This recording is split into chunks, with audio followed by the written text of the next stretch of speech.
Thank you, folks. I want to alert you to a few resources. It would be a tendency, because we're going to cover so much information in such a short amount of time. This is a really rich subject that you would want to take notes frantically. I recommend that you take notes sparingly.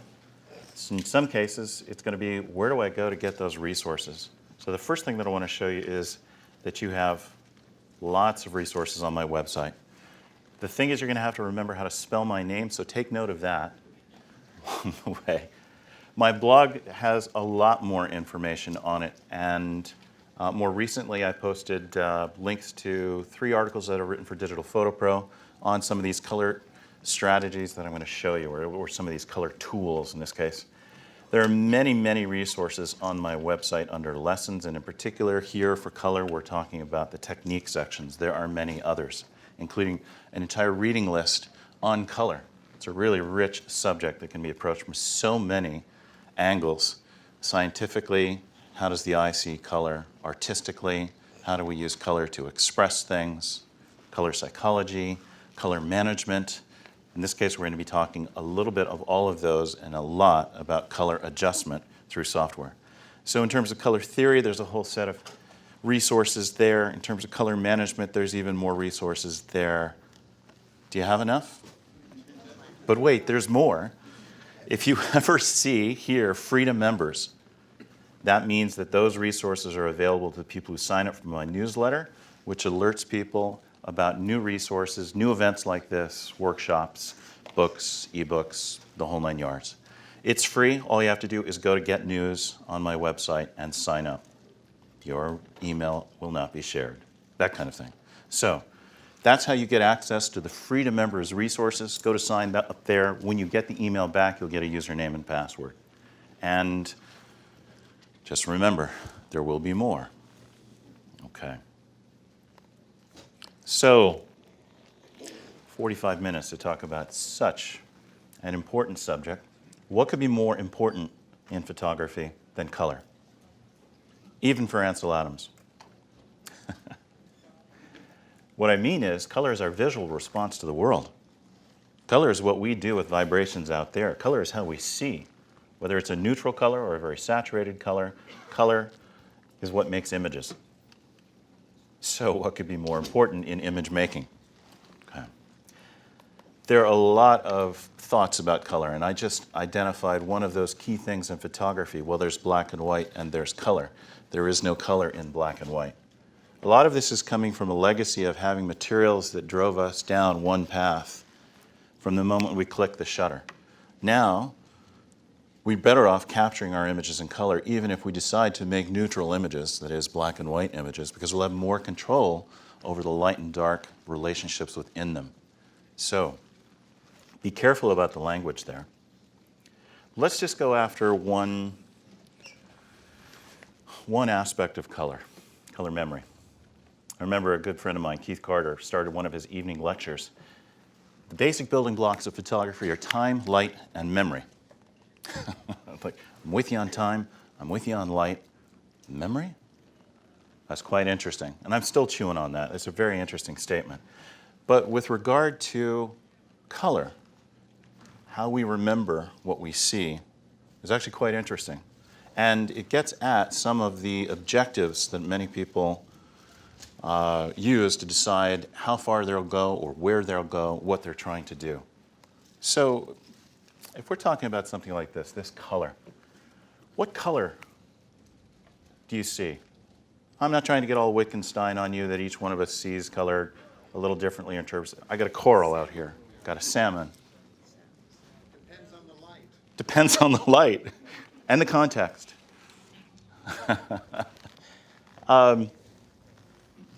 Can you remember that color? Which color was that?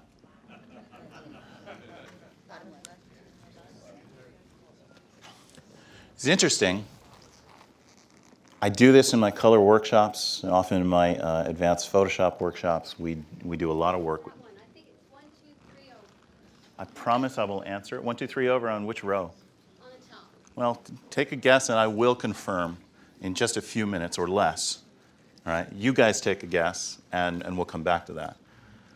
Interestingly, when I show a color like that, and usually I have to get away from memory colors like cherry red or sky blue or grass green, interesting visual memory targets.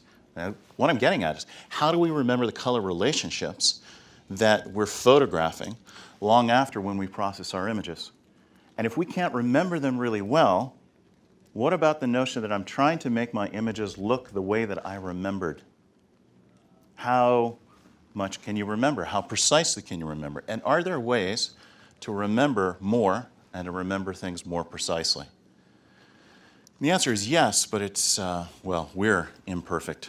Memory is quite interesting. So when I show a color like that and ask people just to mix one color, now, when was the last time you looked at one color for 20 seconds? Now, you looked at that color for longer, right? I get them to look at it for a minute, do whatever they need to do in order to remember it. Sometimes people are using cell phones, but then we know that that's going to change the color a little bit, right? Every recording device we have will change the color a little bit. So I get all kinds of responses like this. So having shown a coral or a salmon, suddenly I'm seeing an orange or a brown, sometimes even a purple, less than 2 minutes later.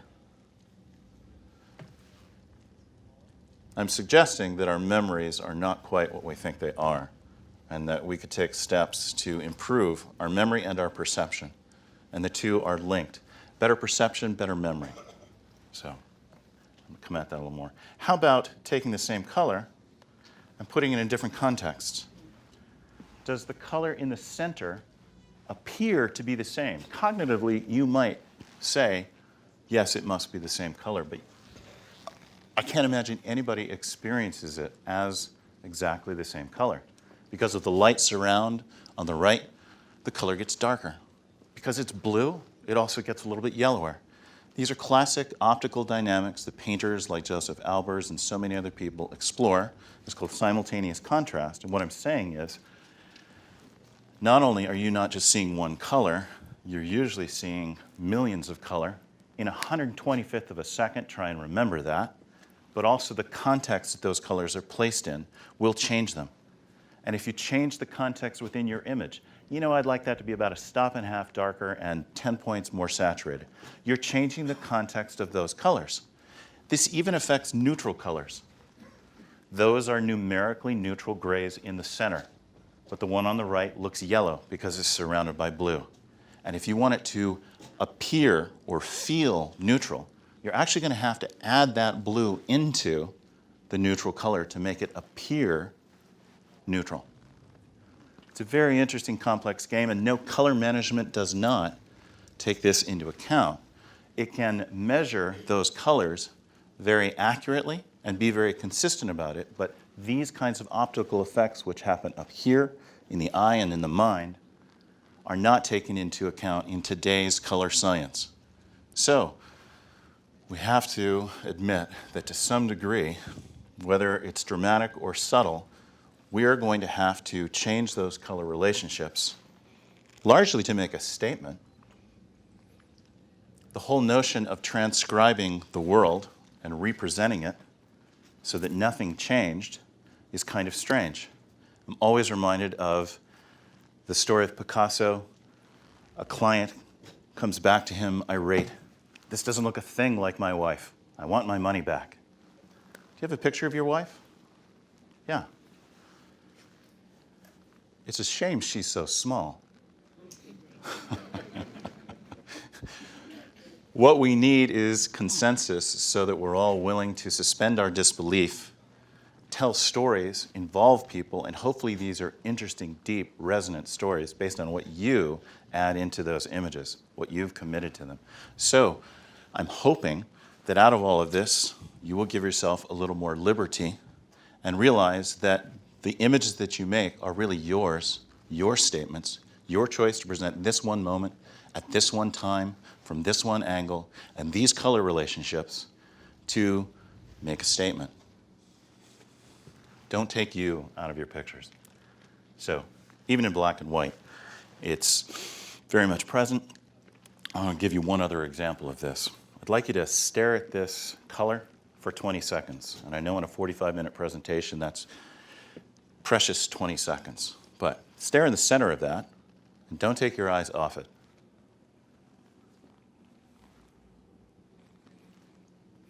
You may be able to see some things happening on the edges of that color for you. But don't look at that, look in the center. Are you ready? I'm going to ask you what color you see. Did everybody see cyan? Okay. So your eyes are adapting. The longer you look at a color, the more your eyes adapt. Your perception of color changes over time. It changes with mood, fatigue, sugar, caffeine. It's one of the reasons we want color management, because these devices are in a stable state. You're not. But you can use that. Sometimes that's exactly what allows you to see the tiger at night in the grass, because you adapt. Right? But there are other problems with that as well. So this whole notion of getting it right, that's a really challenging one. Let's just settle on forming consensus. I can buy in. I can believe. In representation, I think that is probably the best we can hope for, though there are very interesting people like Steve Johnson trying to advance this notion of transcribing the palette of nature and being faithful to those relationships out there in very sophisticated ways, and they're doing very interesting work as a result. One of the things people try and do to control it is they'll use targets like this, the X-ray color checker, or this is the passport color checkers. These work wonderfully under ideal conditions. So now we have an objective target. Everyone can buy one of these. They have been measured so that the difference between the different units is imperceptible. And we can all agree that we can use these in certain ways to create certain color relationships. We can strip out a color cast. We can get the right yellow for Kodak. Well, maybe that's past. The right red for Coca-Cola. Right? And make sure that it is that red, not somebody else's red. We'll use it to get good, clean flesh tones in portrait situations where we can control the lighting. When you're in the landscape or out on the street, you can't always control it. And these standardized targets start to fall apart in, let's say, 2000K warm light or 10,000K cool night. Right? You don't want to neutralize the color cast that you were out there for. You want to be able to reproduce it more faithfully, hopefully, but you may want to take some liberties. How else can you? Again, the camera doesn't reproduce exactly what you see. And they don't take into account any of these optical effects that I showed you. So I'm hoping in that section that you see that our perception of color is quite a lot more complicated. And just to blithely assume that our camera can quickly catch it, and if we only do the right amount of color management, that we will get those colors.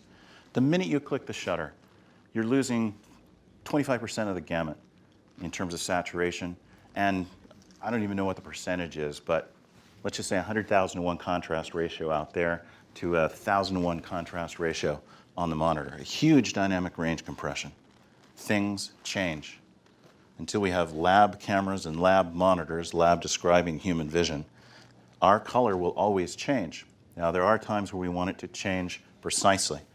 There's other times where we want to take liberties with it. Van Gogh certainly did. Gauguin did. And it's wonderful. And some photographers do as well. One of the things, wait, I need to confirm. You guys wanted to know which one it was, right? So I'm opening up those guys and just going to drop and drag this in. See, I can easily sample through. Okay. What I just did here was give you not only, well, the closest side-by-side comparison that I can. And that's one of the key things that I want to emphasize, is that making side-by-side comparisons activates your full visual intelligence. And you're no longer swayed by so many of those complex factors. And I recommend that you build that into the way that you edit your images. I have a policy with myself that I insist that I look at 4 to 6 different variations of my image when I think it's finished. And I push it a little lighter or a little darker, a little contrastier, a little less contrasty, a little more saturated, a little less saturated, a little warmer, a little cooler, to see whether I've really got it just where I want it. Because as I'm editing, my eyes, just like looking at that patch of red, are adapting. I'm tiring out. I might even want to look at it with fresh eyes, 15 minutes or even the next day later, just to double check. But that side-by-side comparison is so important. It used to be in Photoshop in a tool called Variations, which I'd asked Adobe for so many years to just turn this into a palette. If I could have a ring around, what they used to do in the traditional darkroom, and what portrait color correction people or retouchers do all the time, they have what they call a Shirley. Yeah, it's a girl named Shirley, or not, just called Shirley. And their skin is a little bit more saturated, a little less saturated, a little bluer, a little yellower, so that they've got these targets and they can match to make pleasing flesh tones. This, again, is that side-by-side comparison that will help activate your full visual intelligence. And whether you do it with the compare mode in Lightroom, or whether you make multiple copies in Photoshop, as I have here, to get that side-by-side comparison, very often, if you just look at one version of the image, you'll say, yeah, it kind of looks good. Let's get beyond kind of, and let's get it really right. The problem is we're so used in our softwares to looking at just one image at a time and just one version of that image that we often don't do the side-by-side comparison that's necessary. Actually, I recommend that you make sure in Photoshop you look at multiple versions. And then you can decide to do, well, Goldilocks and the Three Bears. This porridge is too warm. This porridge is too cold. This is a judgment call. I'm going to say that this is still too warm, and I got to go sleep on this. But at least I've eliminated the other three possibilities, and I'm also much more confident that one of these is really going to be the right solution for me. You can even build this into your color adjustment strategy and create step wedges in Photoshop. Super easy to do that. So if, say in this case, I'm not sure just exactly how dark I would like this image to be, let me make a simple adjustment in Photoshop and test just how dark it's going to be with multiple versions of that. So what I'm going to do is come in, make an adjustment layer, 4 curves, master curves. It's the heart of the traditional darkroom. It's what Ansel Adams spent his whole time dealing with chemistry. Not levels, curves. And now, let's remember what Brian Eno recommends. Go to an extreme, and then retreat to a useful position. Push it. I'm not saying go quite that dark, but I'd like to actually see a version on the right that's too dark. Notice every adjustment layer comes in with a mask automatically. You don't have to do anything. Here, I'm going to use the gradient tool in your sidebar. You can just hit G or click on it. And I'm going to use black on the left, white on the right to create this gradation from not dark enough to too dark. Somewhere in between has to be the right amount. A lot of people have a hard time seeing through that very smooth 100 different versions. And they like to posterize that mask. Notice I'm on the mask still. And as I go to Image, Adjust, Posterize, I can get as many steps in my wedge as I'd like. In fact, you can even come in something that's a little more complicated and say, okay, I still think that the right is too dark. I'm pretty sure that I want to be in this zone.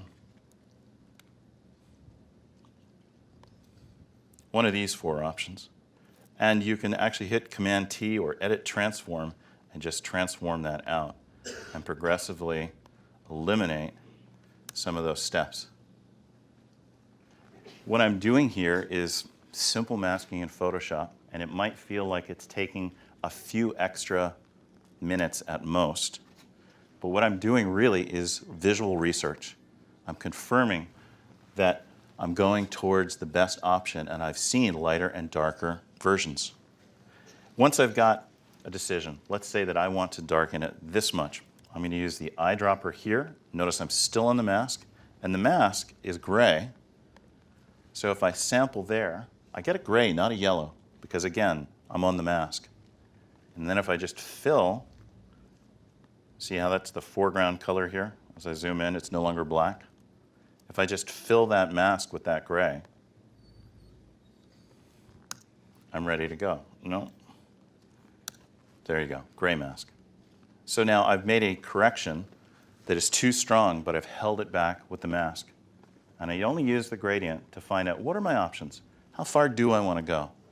And I encourage myself to go too far to make sure I didn't play it too safe and not go far enough. Very often you don't know where the line is until you step over it. The great thing in Photoshop is you have the undo button. You can always step back and find that line. And it leads you to making much more precise corrections. You would think that this is a lot of extra time spent, but instead of creeping up on a target 10% at a time, if you overshoot it and pull back, called bracketing, you'll get there a lot faster and a lot more precisely. They use it in a lot of other industries besides photography as well, that whole principle of bracketing.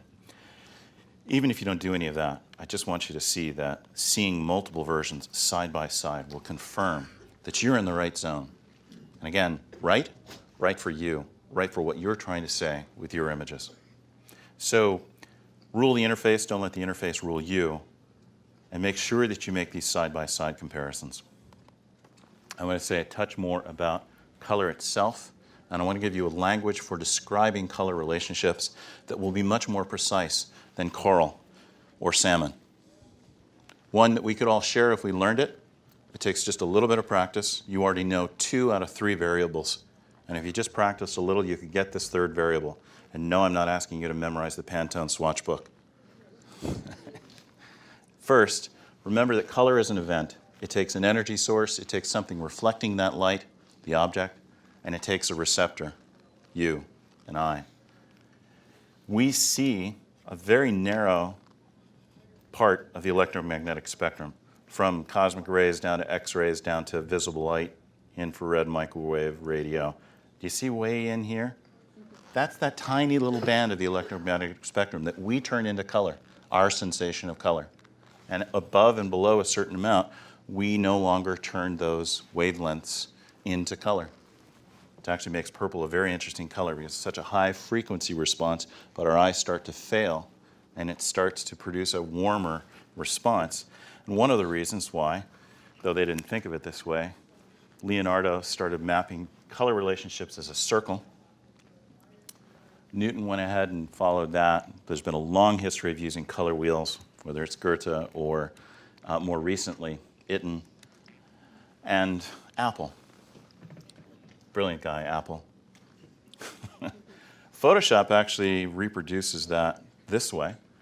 By default, it will show you one hue with all of the light and dark, saturated and less saturated permutations. So as you go higher, it gets lighter. As you go down, it gets darker. To the right is saturated, to the left, less saturated. But notice these are 2 diagrams at the same time. I've got a rainbow over here, one diagram, and one hue with those permutations. The challenge is we're dealing with something that has 3 elements, and thank God it doesn't have 12. With those 3 elements, we can do so many complicated things. Munsell actually made an actual physical model before 3D rendering, and this is a 3D rendering, what he did, and showed what the human eye can see. And it actually shows you quite an interesting phenomena, that yellows are most saturated when they're light, around zone 8. But as you darken a yellow, you lose saturation. So if you're finding that you need more brightness or saturation or richness out of your yellows, but you keep trying to darken them, well, you're fighting physics. There are certain kinds of things that you can't do. Just like past a certain point, you can't lighten up a blue.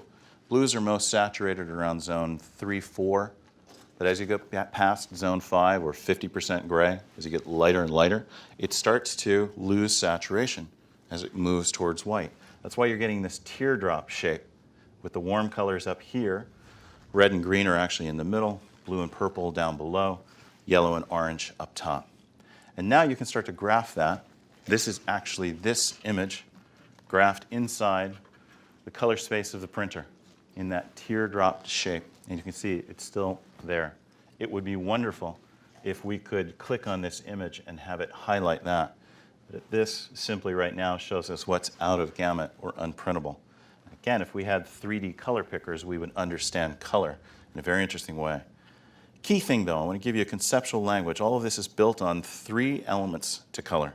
This, if you only take one thing away from this entire session, If you take away the language of luminosity, hue, saturation, LHS, that will stand you in great stead. In fact, I think Ansel Adams, exposed for the shadows, developed for the highlights, but really it was zone system, how light or dark, well, it's a zone 2, or it's a zone 5, or it's a zone 8, instantly gave us a language for communicating just how bright is it.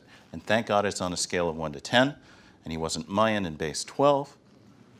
This is pretty easy. Scale of 1 to 100 is just on a scale of 1 to 10, how bright was it? 100 must be pure white with no detail. 0, pure black, no detail. 50%, right in the middle, zone card gray. 16% reflectance in some other language. So in this sphere, it's the, quote, L spine, yes, L for lab, luminosity, that sits in the middle of this absolutely neutral colors that unite all other colors. And when we talk about color balance, we talk about moving towards or away from one of those colors with respect to that L spine in the center. So how bright is it? On a scale of 1 to 100. Pretty easy to learn. Let me skip ahead to saturation. Again, on a scale of 1 to 100. As you get further out towards the gamut boundary, what can't be perceived or what can't be reproduced, you get more and more saturated. Right in the center, at that L spine that we were talking about, absolutely neutral. And yes, there are semi-neutrals, medium levels of saturation, high levels of saturation, and even supersaturated values. And that scale of 5 is kind of useful to talk about. Is David LaChapelle's photography low saturation? I think not. It's very saturated. And we'll get back to that a little bit later. So 2 variables, very easy. Luminosity, how light or dark is it? Saturation, how intense is it? I'm trying to get away from bright, because a lot of times people will confuse this as it's a bright color, or bright because it's light, or bright because it's saturated.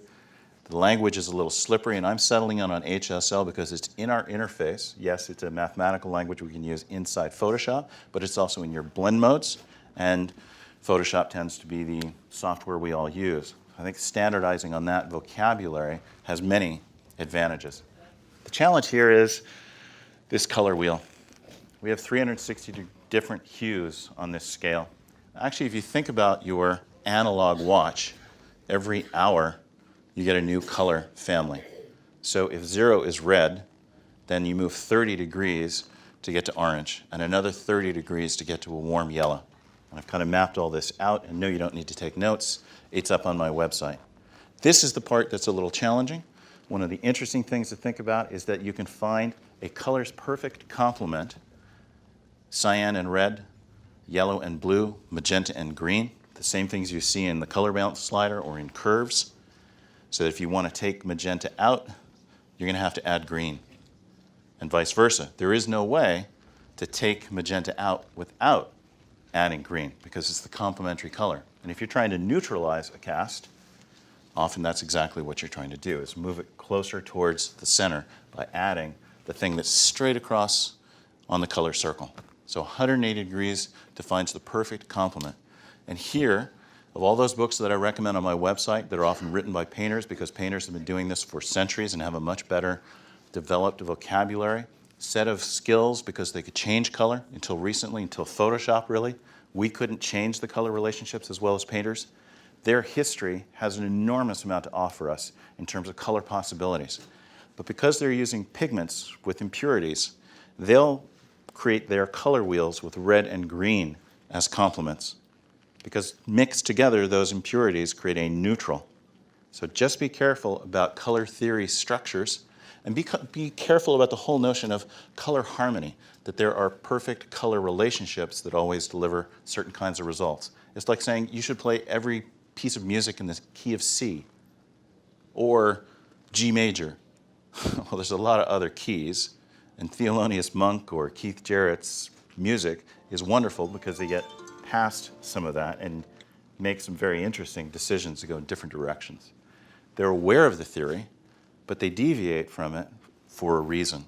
They use those to create structured relationships, and we can too. Anyway, recommend if you think about LHS, you now have a new language. So if I came back to that pink that I showed you, it's a red. Red is 0. It might be slightly yellow. I think it's one of the reasons why you guys are thinking coral or salmon. So it might be 5 or 10 degrees. It's about zone 6 flesh tone. So it's about a 60 luminosity. And the saturation fairly high, probably also around 60. If you learned that language and I called out 60, 60, 10, you could visualize in your head what color I'm talking about. It's a language that with a little bit of practice, you could use in the field. Maybe there's a color in your image that you really want to remember. You call out the numbers, you write it down, so when you get back, you've got a mental target of what color you want to reproduce. Because you know your camera's going to change it, and it's going to change a little bit when it gets on your monitor. And you then have the ability to change it back to get the perceived color with more precise perception. My favorite color is mauve. What color is mauve? Purple. Purple, pink, dusty rose, coral, periwinkle. Nobody knows what mauve is. It's actually my favorite word in colors. It's not my favorite color, but I absolutely love the fact that nobody really knows what it is, but we use it all the time, right? Well, if we could get back to numbers, we could get to more precise, not only communication, but perception as well. Anyway, I think it's fairly, it's very useful. So let me give you an example of an application in Photoshop where you can use this LHS to make all of the color adjustment tools in the tool set more precise. Would you guys like that? I'm going to open this image up in Photoshop. This is an RGB file, and I do recommend editing in RGB. I'm going to use a curve to increase contrast. Just boost contrast, and I'm going to do it very dramatically so that you see the saturation has come up. Can you see that I'm not only getting lighter lights and darker darks, and yes, this is a ridiculous correction, but I really just want you to see the side effect, and I want to show you how you take the side effect of that increased saturation out. On these blend modes, and there are many of them, and no, I don't use them all. At the very bottom, there are some very useful ones, HSL. One of the reasons I settled on this language. Now you've got this third one, color. What the heck is color? Color is a combination of both hue and saturation. So when I use one of those blend modes, like I'm going to dial this curve, which increases light and dark contrast, but also boosts saturation. I didn't want the saturation. And I dial it to luminosity. I'm going to eliminate the saturation shift. Here's normal. Here's luminosity. This is one of the reasons why many people will recommend that you dodge and burn or do a lot of color adjustment in lab color mode, which I don't recommend. And if you constantly go between RGB and lab, you often end up having to flatten your file. Never mind quantization errors, that's for goofs. We're not going to see that in print. But you can take the side effects of too much saturation out and get the amount of contrast that you want in that one color adjustment. Here's the mantra that I would recommend that you remember. If you're trying to affect one component of color, use that blend mode. Here, I'm trying to affect the luminosity, so let's use the luminosity blend mode. Let me give you two other examples of the other blend modes that can be quite useful. Saturation, on the other hand, the saturation tool, hue saturation, has the side effect of brightening the image. Lightening the image. The luminosity is going up. So I'm getting more saturated color, but I'm also getting a lighter image. And if I just want the saturation, but not the lightening, I'll dial down to what I was trying to affect, saturation, and take that out. Here's the before and after. Remember, this can be used with every single one of the color adjustment tools. And finally, let me tackle hue. Rather than using color balance, which I feel is redundant, you might as well just use curves. I try and use the simplest tool set possible. I think I can get 80% of what I'm trying to do with hue saturation and curves. There are 3 other go-to tools. Half of what you see in the menu here is redundant, and there's a couple of exotic ones I want to show you that are quite interesting. If I come into, let's say, red, let's say I want to add more red, notice as I make it redder, the thing also gets lighter, because I'm taking one channel and brightening it. We're just moving the middle of the red up. If I change this to hue, I get the redness without that. Now, hue is a little bit, let's just say, inconsistent. And very often I'll need to go to color to get the full effect, and this is a good example of when that's the case. Take a look at the difference between normal, where it's lighter, and color, where I get that intense red, but I don't get the lightning. Now I'm making very strong adjustments.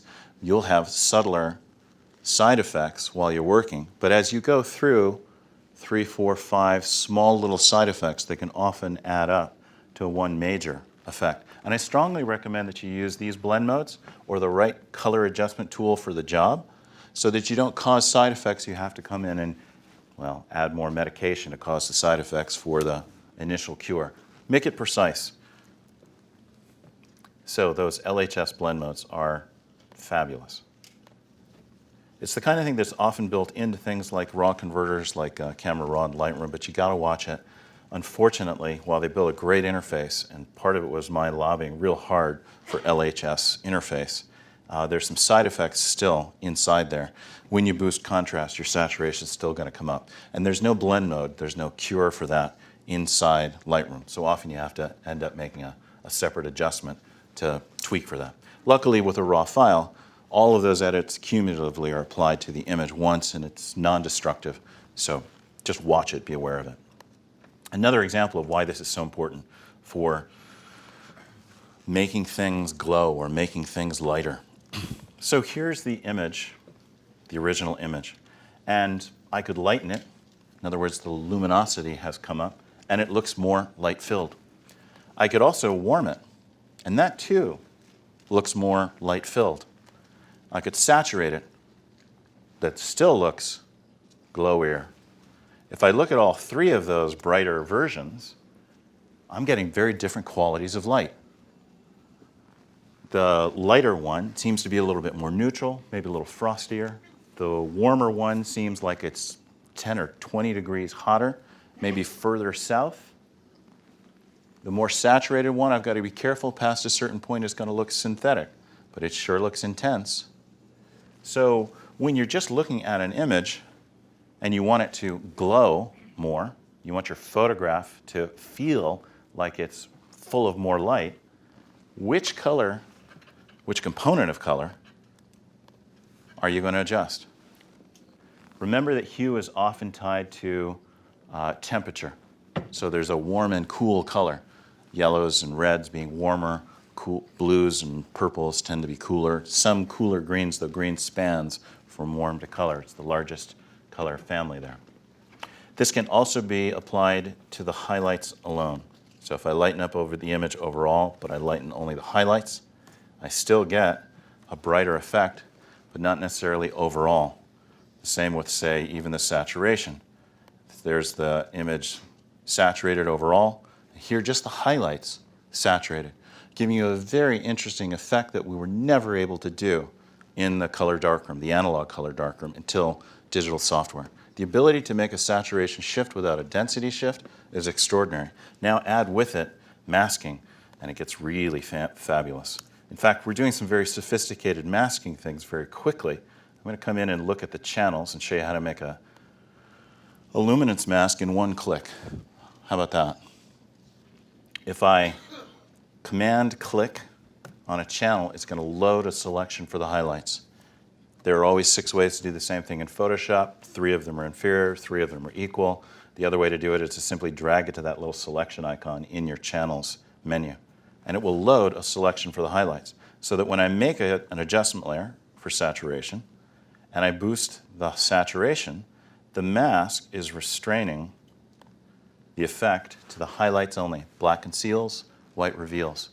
This is the kind of thing that analog photographers would have to do if they were doing ilfochrome printing to make sure that they open things up enough, or maybe unsharp mask in the traditional darkroom.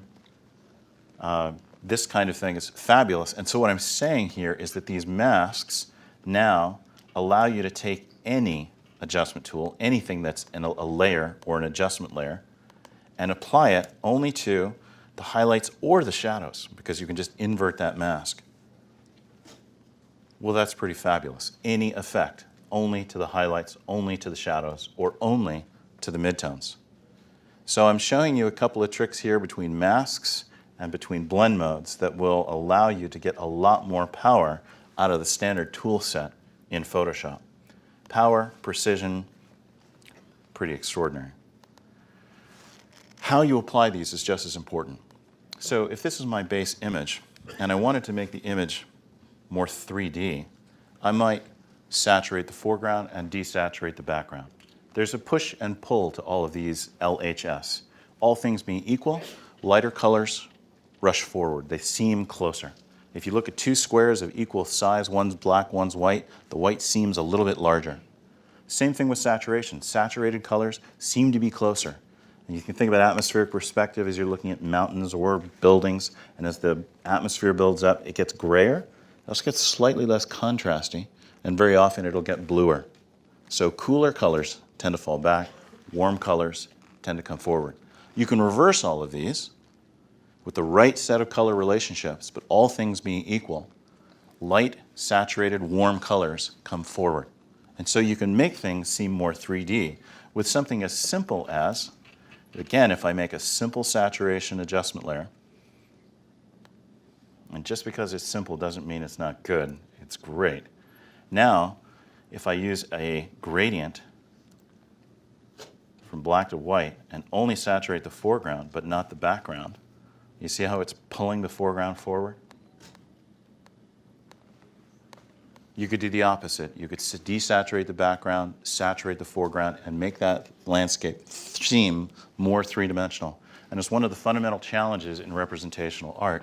How do you take a two-dimensional surface and get it to feel like there are three-dimensional objects or three-dimensional space inside that with the right color relationships?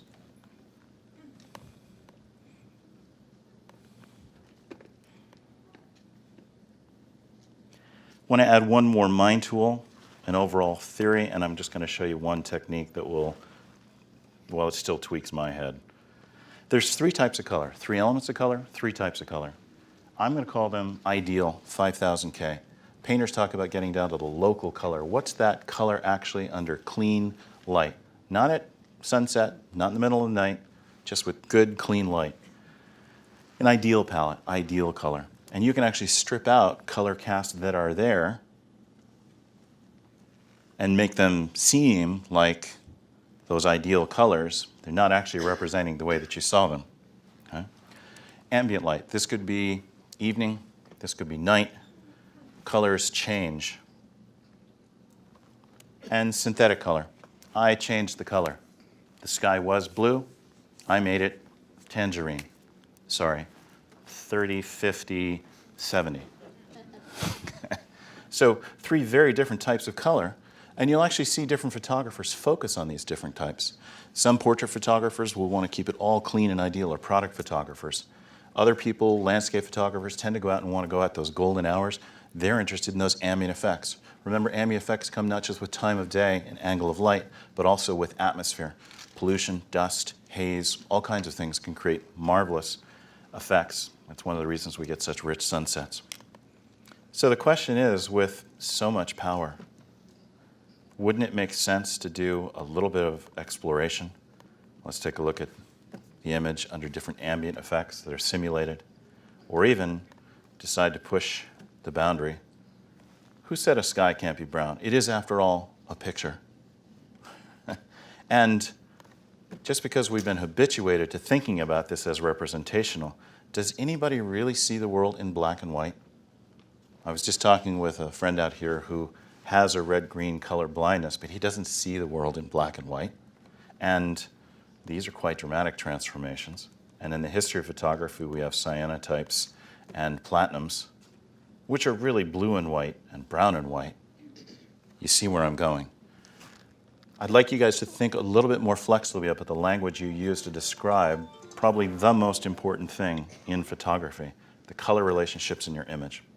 And I'm going to wrap with this one last one to say there's a brave new world of what you can do with color, with some of these exotic color tools. Again, you'll find an article on this that I wrote in Digital Photo Pro on my website.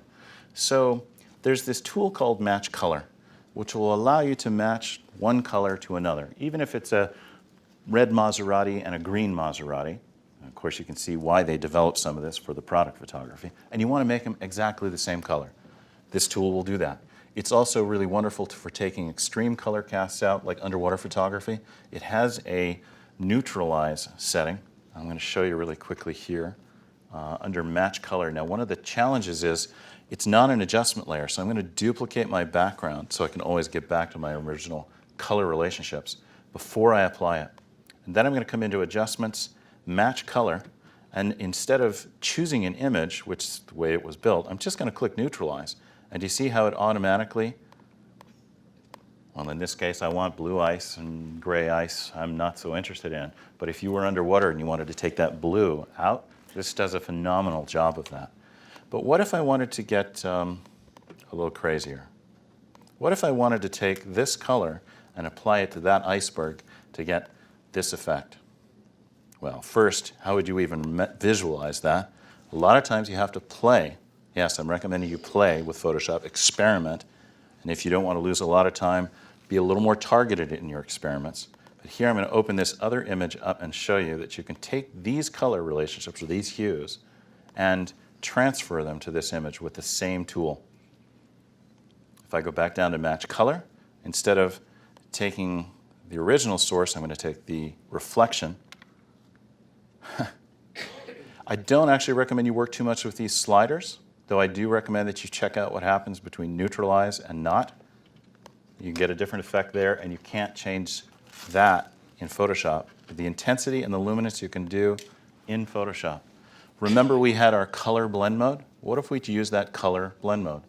Now I can take something that looks completely ridiculous, calm it down a little bit, and then use opacity to diminish it even further. You've got an opacity, more or less. You've got a blend mode, just this specific aspect of color. And you've got a mask, only here. Maybe only here is only the highlights or only the shadows. You've got extraordinary control, and you can start to create color effects that simply weren't possible before. But now, because we're using software, we really can statistically analyze one image and apply those statistics to another image. It's pretty extraordinary. I actually love what Photoshop does to my brain. I think you'll be excited about what Photoshop will do for your brain, and I think it's pretty wonderful that it doesn't do the same thing to all of our brains. We do different stuff with this stuff, and it's pretty exciting to see what people are ending up doing. Whether you're a hobbyist or a professional, B&H has the answers to your questions. Experience a world of technology at our New York City Superstore. Connect with us online or give us a call. Our staff of experts is happy to help.